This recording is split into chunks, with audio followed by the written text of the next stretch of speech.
E para aprofundar sobre esse tema, a gente vai conversar então com o Frei Bartolomeu Schutz, que ajuda a gente então a compreender o sentido espiritual dessa jornada cristã. Ele já está aqui. Muito bom dia, seja bem-vindo. Bom dia, paz e bem, bom dia, Padre. Bom dia. É uma alegria estar aqui e poder partilhar, né, sobre a fé, sobre a vida e sobre temas tão importantes que ajudam o povo de Deus a seguir nessa caminhada aí espiritual. E Frei, a gente está no ano da esperança, né, no ano jubilar. Nesse jubileu da esperança, por que a igreja insiste tanto em falar que somos peregrinos da esperança? É um tema bonito, né, porque peregrinos é justamente estar a caminho. E a nossa vida é justamente feita de passo a passo, né? Cada dia nós estamos caminhando, a nossa caminhada é rumo ao céu, rumo a essa pátria celeste, mas a igreja nos convida a não caminhar de qualquer forma. Caminhar com essa esperança, com essa fé viva no nosso coração, que dias melhores virão, que amanhã pode ser melhor que hoje, e que cada um de nós deve fazer a sua parte para viver bem, né, esse período aí. Então, esperança é esperar em Deus, esperar em dias melhores, esperar que coisas boas aí estão por vir. E não só nesse ano também, né? Só lembrando, a gente está no ano da esperança, mas isso é peregrinar, ser peregrino da esperança a vida toda, né? Nunca, né? Todos os dias caminhar com a esperança. Exatamente, né? E a esperança que não engana, como dizia o Papa Francisco, a esperança que não nos engana, porque nem a barreira da morte acaba com essa esperança. Isso é tão importante, né? Verdade, Padre, até porque para nós cristãos, né, a morte é o início de uma vida eterna e uma vida com Deus. A esperança maior de estarmos um dia, assim como disse a música, de estarmos no paraíso. E é interessante, né, Felipe? Porque nós já estamos assim nos despedindo do ponto de vista do ano litúrgico, despedindo de um ano com a festa de Cristo Rei, né? E vamos entrar agora no Advento, né? E esse Advento que se liga à esperança. Às vezes eu tenho a impressão que alguns cristãos celebram o tempo do Advento como o fim do mundo, está chegando o fim do mundo, né?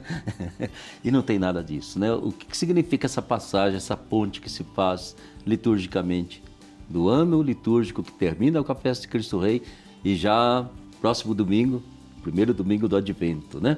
O que isso traz assim para nós? Padre, eu vejo que primeiro os tempos litúrgicos da igreja lembram também para nós que a nossa vida é feita de ciclos, né? De altos e baixos, temos momentos bons, momentos que não são tão bons, mas todos eles trazem aprofundamento e uma experiência de fé para a nossa vida. Mas nós encerramos a festa de Cristo Rei e a palavra advento é justamente essa palavra esperar, né? Há de vir o Messias, há de vir aquele que nos salva.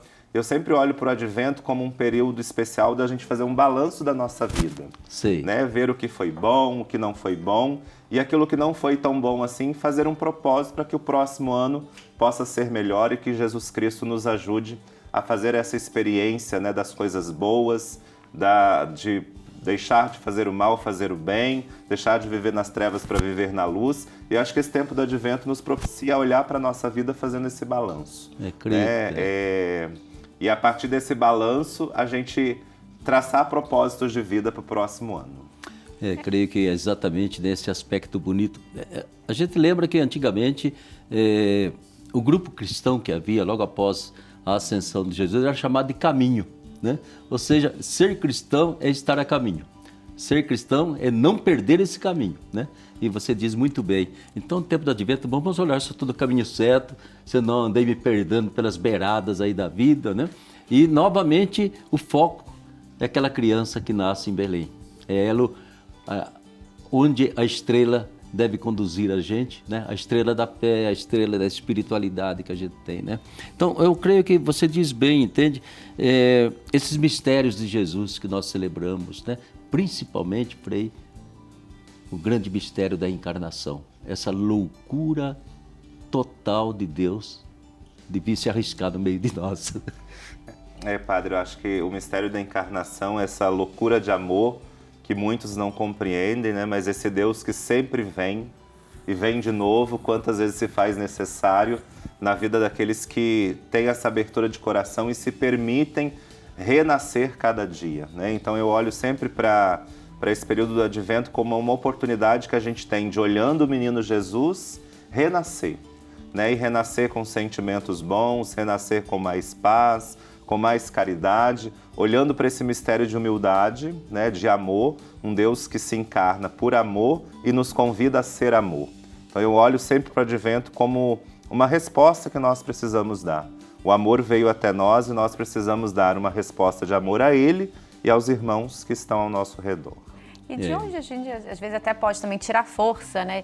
Em meio a tantas coisas ruins que no nosso mundo, a gente viu muita gente também participando, falando de ansiedade, nesse mundo que tudo está acelerado, a gente cada vez mais, as doenças psíquicas estão aí aflorando, principalmente depois da pandemia. De onde tirar forças, esperança para conseguir aí viver até melhor esse Eu vejo que a igreja é muito sábia na proposta do ano litúrgico, né? Porque o período do advento ele nos convida a parar um pouco, porque nós temos uma vida muito acelerada.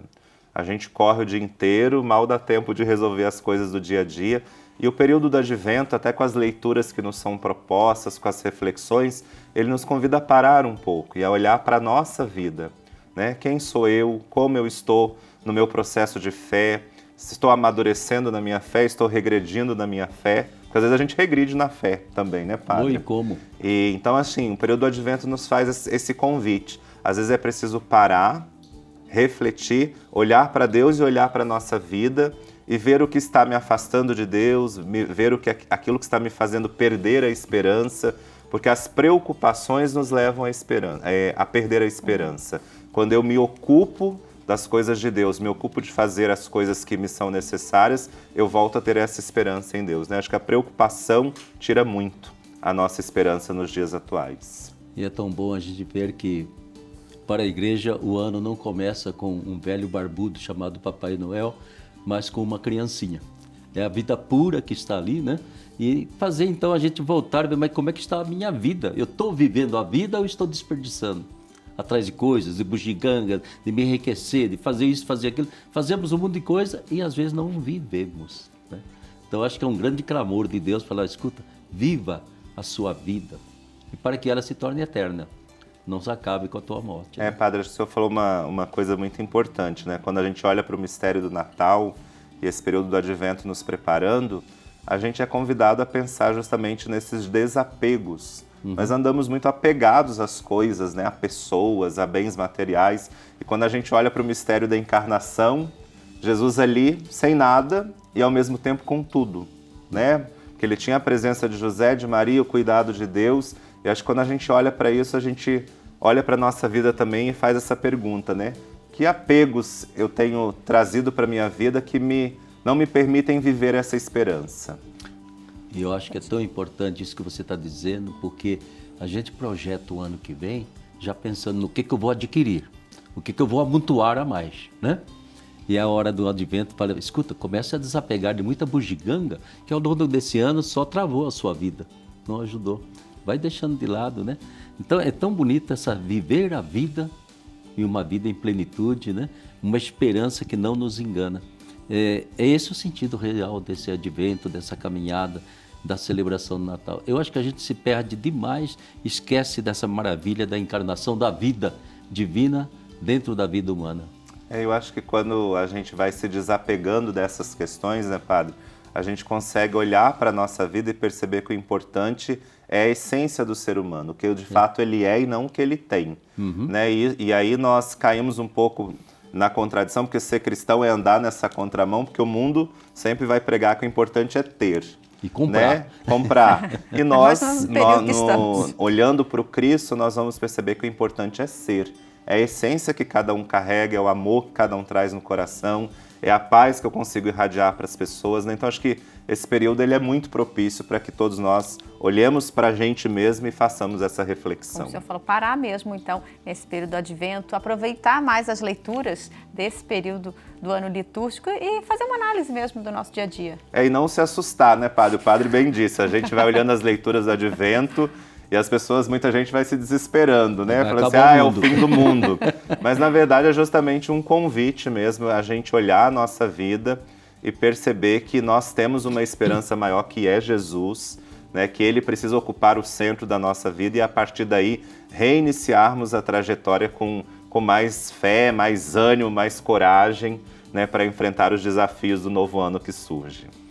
E é tão bonito de perceber que ao lado dessa criança, o menino Jesus, né, estão dois seres humanos, duas pessoas que vivenciaram em plenitude a vida, né? E o grande segredo da vida, no fundo, é o segredo da convivência, do convida com os demais, passar vida, passar esperança, receber vida, receber esperança. E ali a gente vê Maria e José, José e Maria. Logo em seguida, os pastores que não tinham muita coisa, a não ser umas ovelhinhas no pasto, né? E depois aquela abertura imensa para o mundo inteiro com aqueles tais reis magos, né, que não eram reis, nem eram três, mas eram pessoas que vinham de longe, olhando a estrela e querendo encontrar qual a esperança que essa estrela está apontando, né? Eu acho que é toda uma espiritualidade que se vivencia, né, Frei? Eu vejo, padre, que quando a gente contempla o presépio, a gente vivencia justamente essa espiritualidade, essa interligação que todos nós temos, né? Natureza, pessoas, tudo isso está ali sintetizado no presépio. Mas o senhor tocou num assunto importante. Muitas pessoas passam a vida só vivendo cada dia de qualquer forma e esquecem que ao lado existem pessoas e que nós somos chamados a conviver, né? A partilhar a nossa vida com aqueles que estão ao nosso redor.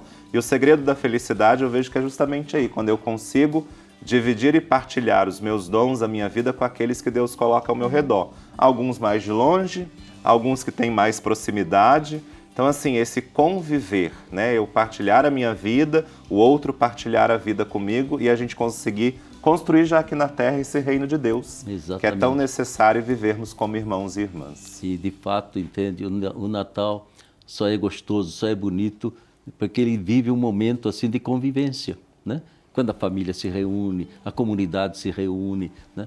Então é um momento assim que, de repente, é como se fosse um quadro ou uma proposta que Deus faz. Escuta, você vai querer viver o ano que vem convivendo ou só obtendo, ganhando, levando em vantagem? Qual que é a sua proposta, né? Padre, acho que o senhor falou uma coisa, o Natal, dificilmente nós vemos alguém que quer celebrar o Natal sozinho, né? É verdade. Todo mundo quer celebrar ou em família, ou com amigos, ou com um grupo de pessoas que seja, né? Justamente porque Jesus traz esse sentido. Sozinhos nós não vamos a lugar nenhum. É sempre necessário estarmos juntos com as pessoas que nós amamos, né? Trazendo Jesus para o centro e aprendendo a fazer essa partilha de fé.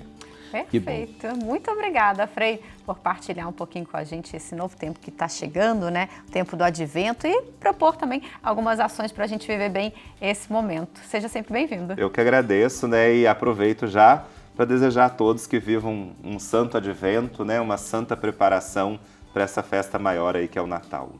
Que bom, né? E qualquer coisa que acontecer com você, não esqueça, entende? Santa Casa está lá e o Frei está lá para acolher a gente. Graças a Deus. Opa, sem dúvida. Sempre a serviço da vida, né, da padre? Vida. Sempre a serviço da vida.